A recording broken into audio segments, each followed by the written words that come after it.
Hello and welcome to episode 4.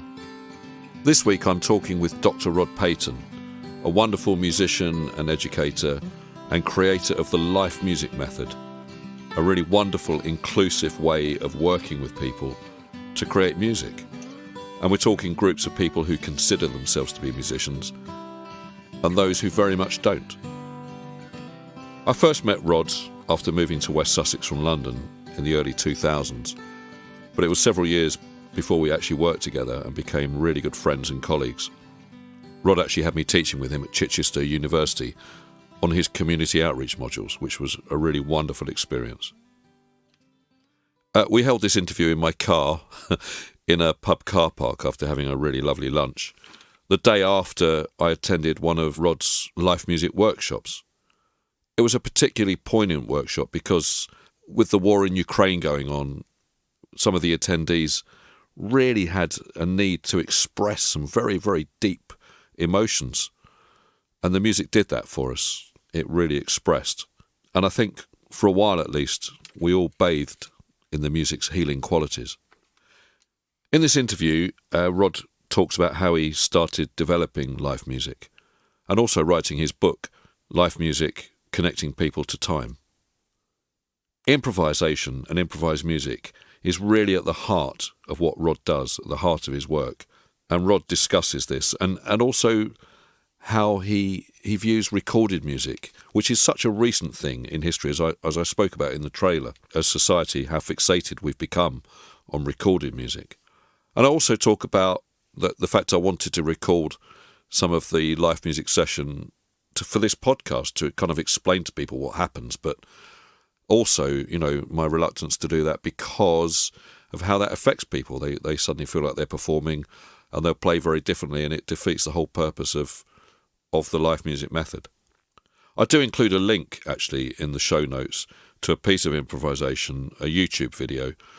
So for those of you who aren't familiar with that kind of way of working, can see it was something that happened at an open mic that I run with three musicians, an ex-student of Rod's, Nigel Rippon, playing a Gil, which is a West African marimba, Keith Sutton, a Chichester-based electronics and lute musician, and myself also playing a Gil, but a much smaller one, percussion and sound effects. I don't think we really had a plan apart from the tonality that the Gil have. They're stuck in a certain scale, so we went with that. And it's just three people and some equipment, blessed freedom. So check that out and have a listen. But Rod also talks about his time in the Czech Republic and his love of Moravian folk music and how that's kind of influenced his work. And of course his love of jazz and extended improvisation. Without further ado, will you please welcome my guest, Dr. Rod Paton.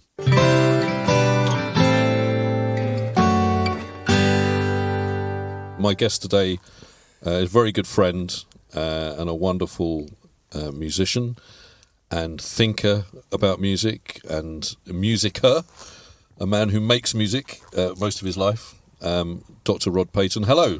Hello. Nice to be here, Mike. That's really great. Great to have you with me. Thank you for making the time. Likewise. And tell me about life music. Oh, well, I don't know where to start except at the beginning. I started way back in about 1988, 89, and I'd been researching the way that communities make music for themselves. And one of the things that happened in that year was that I went to Germany for 6 months to do some research into the community choir phenomenon. And the German culture had a great big problem after the war, because all the songs that children and people sang, all the songs they knew, their collective kind of folk song tradition, which was very powerful in Germany, and that had all been completely hijacked by the Nazis. Right. And all those songs that they loved and knew had been given National Socialist texts. So there was this sudden need there was a big gap, that people weren't singing anymore because they couldn't sing those songs after the war. So I got very interested in that and went over to Germany. A friend of mine was running a choir there. And I joined this community music group, a group of wind players. And we did some gigs together, and we did some workshops together, and I realised that there was a way that music could function that bypassed all the commercialised and all the bypassed the classical tradition, all the lessons, all the the preparations that people think they have to do in order to be musical and to make music. Yeah. And when I came back to the UK after that stint away, I'd had 6 months off work to do that research. I thought, how do I take this forward for myself? What can I do? Because I was trained as a classical musician and then learnt jazz and played music. And I thought, well, how am I going to start making music with people where I'm not dependent on either my own sort of background and tradition, which was professionally, in a professional sense, classical, but also bypassing all the commercial stuff that's going on? How can I get people to make music for themselves? And just devised very slowly, this idea dawned, and I thought I'll call it, initially I called it Music for Life. Right. It was a kind of, because I was quite politically, in those days, and still am, quite green, I thought, yeah, music for life, because that was politics for life. That was the Green Party's kind of thing. Politics for life. I thought I was calling it Music for Life. And a friend of mine said, why not just call it life music?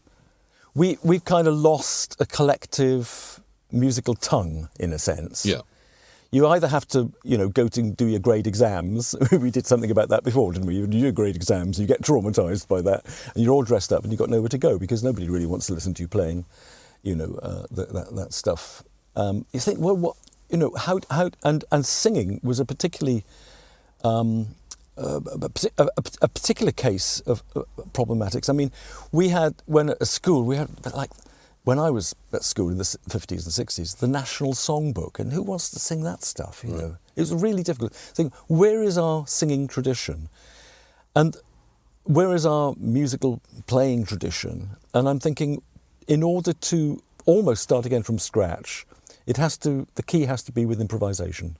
So I thought I really wanted to explore improvisation in my work as a teacher and as a teacher trainer, and also moving away from the idea that music has to be written down and heavily prepared in that sense. And because that's also very exclusive, right? It is exclusive. You have to be able to read music, and reading music creates a different kind of music. Sure. When you write things down, it's different. In the research that I was doing, it uses a different part of the brain as well. It's neurological as well as social and community. So the idea of improvisation came up, and then I realised that in order to really pursue improvisation in the way that I wanted to, especially with my work as a teacher and as a university teacher, I was going to have to be a bit of a rebel, because improvisation is almost like pushed to the margins. Yeah. People think, improvisation is just like making it obviously go along, so it can't be worth very much. But in fact, it's the opposite of that. Because in order to improvise, you have to be fully prepared for every eventuality. You have to be really listening and really acutely listening to the sounds that are going on around you, and then tapping into a part of the self, part of your own musicianship, which runs really deep. You can learn, not anybody, but almost anybody can learn, to play the piano, let's say, from notation, or to play the flute, and you're given the notes, and you're instructed what to play, and you become dependent then upon the notation, and it's very much sort of what we call left brain activity, which is very dominant, and you lose something in that. It bypasses something about the self, about your own, your own feelings, your own volition, and your own abilities. So, when you switch to pure improvisation, you take away the notation. What happens, especially people who've been classically trained, they're terrified because they've lost that. They've lost that support. they've lost sort of Big Daddy telling them what to do, basically. Yeah, they have to think for themselves. I've seen that a lot in the work that I do. Working with highly trained people who haven't done improvisation before. It's terrifying. Well, it's terrifying from that point of view. The other reason it's frightening is because you don't know what's going to happen, and we live in a very risk-averse culture. Yeah. And which means, that we try to plan ahead, and we try to structure everything, and people think that improvised music might be chaotic, or that an improvised meal might be less, tasty than one that's based very, very closely on a recipe. But in fact, as you and I know, some of those improvised meals are the best ever. Absolutely. And those improvised pieces that you come up with are sometimes the most... And, working as I did a lot of my life in teacher education, teachers love to plan really well in advance. Yeah.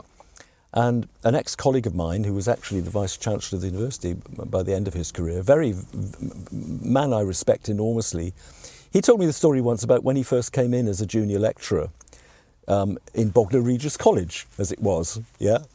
And he said that he was suddenly thrown into the deep end because one of the tutors was ill, and his head of department said, look, can you just take over at really short notice, like 10 minutes?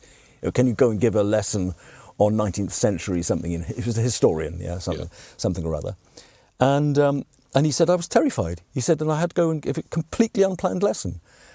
And I said, Clive, I wouldn't mind guessing that was probably the best lesson you ever gave in your life. Do you know, he said it was a resounding success. Fantastic. But I wonder if you could talk a bit, because I think if people don't understand, they think, free improvisation is everyone just plays whatever they want, whenever they want. But actually, you work with sets of rules, holding forms, etc. Can you say a bit about that? Well, first of all, I don't call them rules. I call them tools. Tools, yeah. And if they are rules, then they can be broken. But when you break a rule, as I write in that little book sitting there, when you break a rule, actually you're putting another rule in place of the one that you've just discarded, because that rule might have become irrelevant to the next moment in the improvisation. Absolutely, so you make up a new rule to fit the bill. Somebody once, it was in a review that I'd written it was a review of something I'd written, and he'd said, Rod Paton has created these holding forms. And then I started looking, well, where does this word holding form comes from? Well, it comes from a wonderful book called The Intelligence of Feeling. And it's in there, the full reference, but it's called The Intelligence of Feeling. And it's about the holding form is the thing that you hang on to while you're in the process of creating something. If you're being really creative, you're making up something fresh and new and original, but there's always something there that you can be guided by, or that gives you at least a kind of springboard for that creative process. It doesn't. So it's not just about starting from nothing. And as I developed, and it took a long time to work out how I could develop this idea of the holding form. And it started with the book, which is by Robert Witkin, by the way. His name just came back to me. It starts with the book, but there was another theory that I blended with this idea of the holding form, which is from another great ex-BBC producer and musician called Hans Keller. And he says that, there's always in music, there's a foreground and a background. The stuff in that needs to be in the background are the rules, the scales, the arpeggios, the key systems, all of that stuff. But he said, Keller always insisted that if you foreground that in music, that's going to be extremely boring. You may as well just play scales to the audience. Who wants to listen to that? So then all that has to be pushed into the background. And what is foregrounded is the imagination. Wonderful. Yeah. And that's the improvisation. So what I tried to do with the life music method as it developed was to create a holding form that would provide that tool, or that rule if you want, but would push it somehow into the background so that people could then improvise. And as you know, because we've done lots of sessions together, once that takes over, you might start off with a little counting game. Well, that's got to go into the background within a short time. But as the piece gets underway, and it might happen within less than a minute, people just forget the counting game and they just play music. Yeah. But they wouldn't have got to that point if that holding form had not been there in the first place. No, and I think, that's the beauty of the life music method. We did a workshop yesterday. I came to one of your workshops, and it was just extraordinary, the music that came out of that and the emotions that were expressed and the freedom that people had within that space, especially what's going on in the world at the moment. But to express some stuff in a really safe, a very energetic way, and a very emotional way, very deep emotional way. It was really, really beautiful. I mean, one thing I kind of wanted to do, because it's as we just had lunch and we were saying, it's very hard to explain exactly what we do, in this work. Yeah. And part of me yesterday when I came along wanted to record a little section so I could play some music on this podcast. Two things went through my head. One was I would have to say to everybody, would you mind awfully if I set my recorder up? But then that's something else. That's another dynamic, which I suddenly thought, well, I actually don't want to bring that in because that makes people play in a different way. They're thinking about, I'm being recorded, I'm performing. And then I thought to myself, well, it's in my bag. I could just press record. And I'm thinking, well, that's a terrible violation of the trust as facilitators. We ask people to trust us, and we set up a safe space. So you can't violate that trust by then making sort of, little discrete recordings. You can't do it. So, so I was left with no recording, and it's a fascinating thing, but... I want to, think of there are two ideas there that come in. One is the act of recording changes the dynamic of the piece that you're doing. Yeah. There's no doubt about that. No doubt. It's almost like, isn't it Heisenberg's law, when you're observing a process in quantum physics? Absolutely. The observation changes the nature of what's happening. You turn from a wave into a I can't remember which wave. Whatever it is. But it actually changes, I have noticed time and time again, and I've been doing improvised music now for over 4 decades, and time again, if the group is conscious, and they have to be conscious because otherwise, as you say, it's a violation, that the thing is being recorded, it's different. And then, what would you do with the recording? What would you do with it? And this led me, and this is why I write quite a lot in the book, Mike, about the recording industry, because we have a whole industry based around recorded music. Yeah. And I think it was...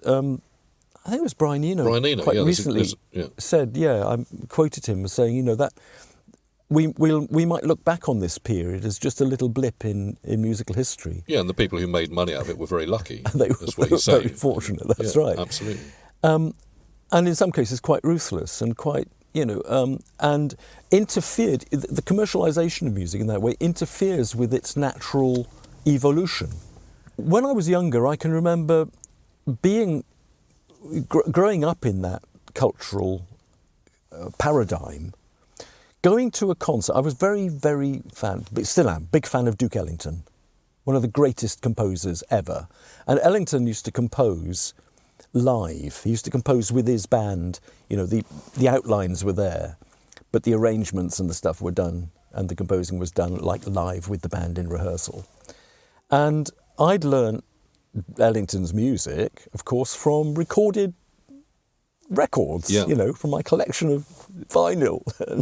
So I knew them very well. But the first time I went to a Duke Ellington concert in Bristol, I'm feeling, but it's not meant to go like that. Yeah.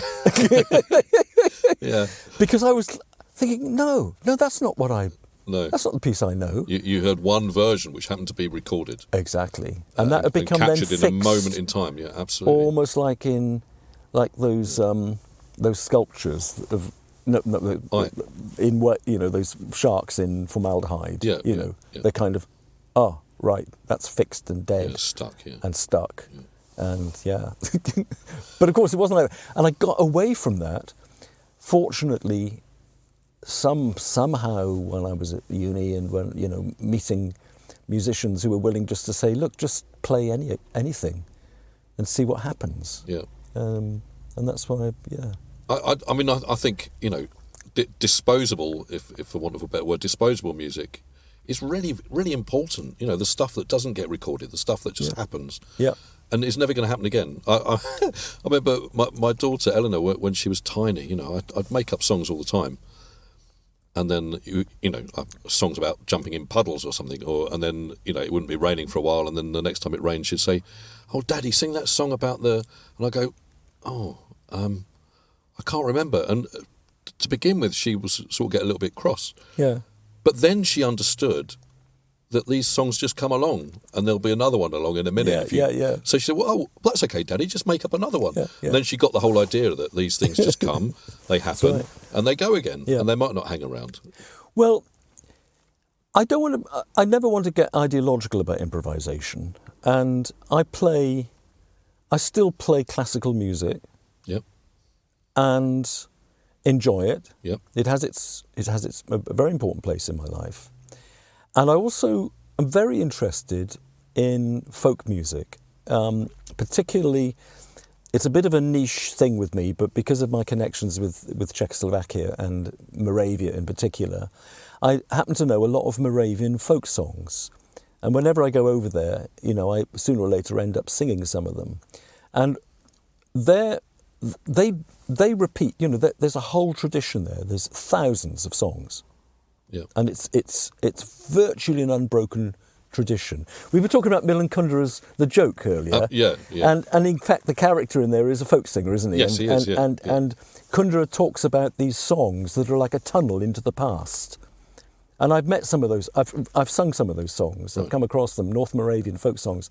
They are absolutely stunningly beautiful songs. And they do bear repetition over hundreds of years. But they're not, you know, they're not fixed it's a retelling. in performance. It's a retelling each time. Yeah. So it's like you've got your basic plots. There's a really good book about it, the 7 basic plots, and that all the stories in the world are just based on 7 basic stories. Absolutely, you know? yeah. So it's the same with these folk songs. They bear repetition. They're very, very beautiful. And every time they're sung, they're recreated, especially if, you know, you've got a really good cymbal-on band, you know, playing them, or you've got a group of basically amateur, which means people who love what they're doing, musicians, you know, singing, or particularly like on one memorable occasion when I was in a wine cellar in a place called Dolní Bojanovice in southern Moravia. There was a wine cellar there. And my best mate he'd had a little bit too much white wine, and the harmonisation of that particular song reached some quite extraordinary stretched. You know, atonalism was rediscovered in Central Europe, but it doesn't matter. No. You know, because that was that occasion, Absolutely, that moment, and the people who were there for that occasion are loving it. I think if you'd recorded it and played it back later, which I did actually, and what was it like to listen back to? It was hilarious. Oh, hilarious. We were wetting ourselves, but you didn't want to release it. No, absolutely not. Well, that's the thing. The other thing I mentioned, I think I mentioned it in the book, but I certainly mentioned it in the TED lecture, was about music like a drug. Yeah. And that music is such a powerful emotional, you know, we get such a powerful emotional kick out of music. It's very important to us. It really is. You know, what is its function? What is it doing for us? Why music? You know, what does it give us? And the conclusion that I come to, it's not a hard and fast conclusion, but it's something around this, that music teaches us how to feel. It instructs us, it reminds us that we are vulnerable. It reminds us that we have these affects, and puts us in touch with them, so that is its primary That is its primary function. So therefore, it's very important to us. We can't get enough of it. No. And the problem for me with the commercialised music is not just that it's digitalised and it comes out of speakers or earphones or whatever, but also that the more we get, it's like inflation, the less value it has. And that's quite a serious point I'm making there, because I think by pumping music out, you can press any button on your radio at the moment, and the chances are that most of the stations will give you some kind of music.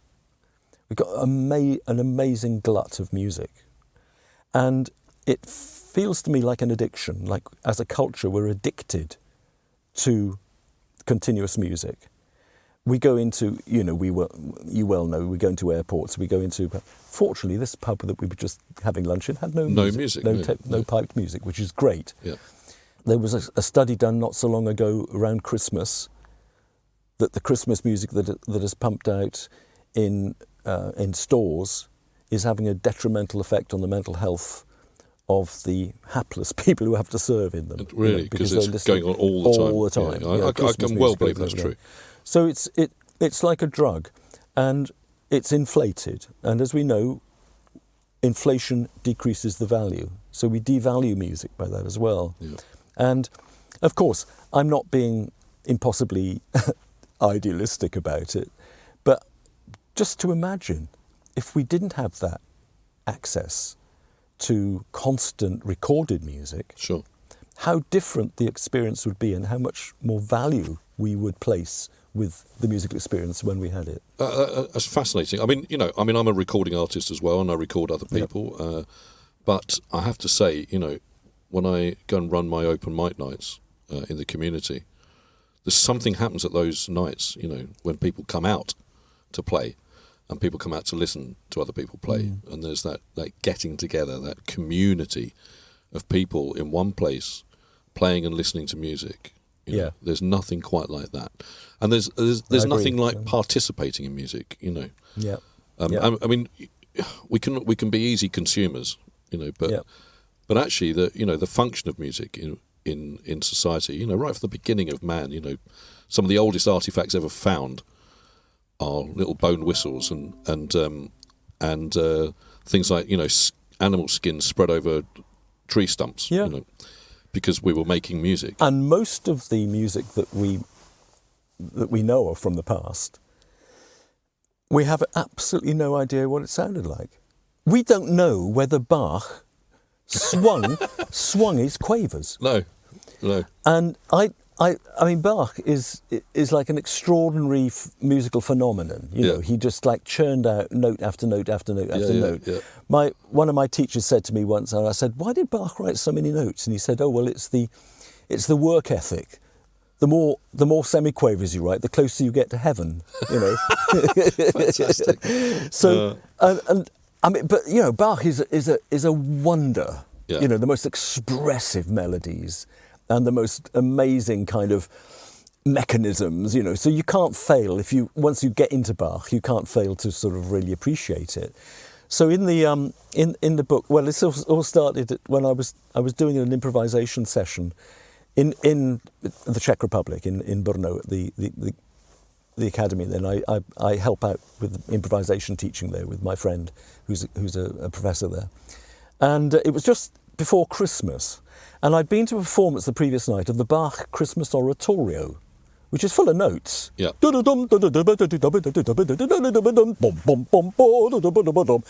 every so often you get a chorale, long notes for the chorale, and you got a moving bass, and you've got all this kind of counterpoint going on in the middle, and it's just like stunning stuff, it's great, and you just like wallow in it. Yeah. It's like being in a bath. So I thought, the next day, and I'm doing this improvisation class, and we were just about to finish, and they said, "Well, we've got another 5 minutes." I said, "I tell you what, let's perform the Bach Christmas Oratorio. Let's do like the reduced Shakespeare company, Fantastic. The reduced Shakespeare company version of the Bach Christmas Oratorio." And so all we need is a bass line, do it vocally, a cappella, So we're going to boom, boom, boom, boom, boom, just something like lots of sequences in the counterpoint, dooby-dooby-doo stuff, Swinkle Singers style, and then every so often we put in a chorale over the top. Fantastic. Yeah? So we improvised this thing, and it was such fun. And somebody said, yeah, that was like the Bach Christmas Oratorio, wasn't it? I said, yeah, it was meant to be. So I put it in the back of the book here. Barking in the bath. Barking. It's called Bach in the Bath. Bach in the bath. And I've just got this idea that it might just be historically accurate. Because, Bach had a lot of kids. And he taught kids. Get them all. The only time he got any peace was in the bath. In the bath. So he's sitting in the bath, gurgling away there. Oh, fantastic. Going back to life music, there are 3 types of holding forms, which is quite an important part of life music. And in brief, you've got purely interactive holding forms, the thing we did yesterday, invitations. Yeah. There's no initial musical structure. You just say somebody start, invite somebody else, they invite somebody else, and so on and so on. So you build up out of nothing, and that's called an interactive holding form because there's no musical structure to it. You've got a structural holding form, on the other hand, like a counting game, or like do-dap, D-dap that we did yesterday. That starts with a musical structure, develops into a free improvisation. An interactive holding form will start without a musical structure, but very quickly develop a structure spontaneously. But there's a 3rd type of holding form, like Bach in the Bath, which starts with a themed idea. Yeah, and it might be like something picturesque, like daffodils or like a stroll in the forest. And it takes on the feeling. The feeling then becomes an interaction or a structure, and then that becomes music. Yeah, wonderful. Yeah. So that's how the holding forms work with the life music stuff. Yeah. Yeah, fascinating. And I've loved reading your book again recently and going through some of like the archetypal stuff, which I find fascinating. Well, that is, to me, that if I'm going to write a sequel to this one, which is called Life Music, obviously connecting people to time, I would take the 2nd chapter, which is about the archetypes, and develop that, because it never ceases to fascinate me. No, quite. Because each of these archetypes tell us something about how music functions. And it does have this structural function. Apollo is the archetype, but it also has that ecstatic function, like the Dionysian, and that is ecstasy, and that is dancing in the street. That's very different than playing symphonies in the concert hall. Absolutely, And we've become very heavily biased, especially in classical music, towards the Apollonian archetype, and people sit still in concert halls and listen. I thought, that's a really strange thing to do, because you're completely missing out the Dionysian side. It's kind of unbalanced.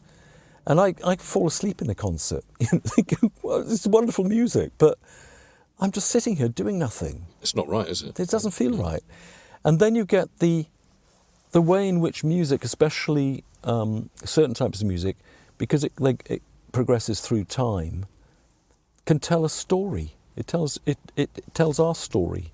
It's a kind of narrative. It's a kind of journey, or a process, and that's also something that we all resonate with, literally, with music, because we're moving through time all the time, obviously, but we're processing all the time in our relationships, in our careers, and in our politics, and in our leisure, and everything, and in our reproduction, and so on. We're constantly in this process, and there's something about a musical piece which goes from this moment in time to that moment in time that represents a beginning and an ending of process. Even I'd go so far as to say that almost every piece, in a sense, reenacts birth and death. So a piece begins, and you know it's going to come to an end. And isn't it amazing in the improvised sessions like we had yesterday, how the endings. People always know when the piece has come to an end. They say that's the end of that little piece, part of that journey. Yeah. So that's another one of the archetypes. It's the Orpheus myth. Yes. The journey into the absolutely, underworld. which is wonderful. Yes. But the most powerful one was the one which came up in yesterday's workshop, which is Psyche, soul, which comes back to the idea that music teaches us to feel, because her story, the Psyche and Eros story, which is about love, great love story, is full of agony, and it's endless and full of really bitter and painful truths. Yeah. But ultimately, it's a story that says to us, if we don't learn how to feel, then we're never going to experience the real riches that come out of a life well lived. And Psyche, at the end of the story, chief god, Zeus, he takes pity on her. Yeah. She's gone through so much, and she's been so faithful to her process. He says, enough is enough. You're going to join us now. And she goes up and joins the gods in the clouds and drinks nectar. And it's given her reward, Yeah. Which, that's what we're all seeking, isn't it? Hey, man. That's really beautiful. Yeah, that's what we're going for. That's really somewhere. Yeah, wonderful. And that feels like the end of this little journey as well. I can't thank you enough for sharing your thoughts and wisdom. Mike, it's a pleasure. It's a privilege and a pleasure always to talk to you. And I'm glad that at least this little bit has gone down into recorded form. Absolutely, yes. So we might share one of our many conversations with somebody else. Absolutely. If they care to listen. Yep. Well, thank you so much, and we will see each other again very soon, I'm sure. Definitely. Thanks, Rod. I was speaking with Dr. Rod Paton. You can find the link to Rod's website in the show notes, and who knows, you might find yourself on a life music workshop soon.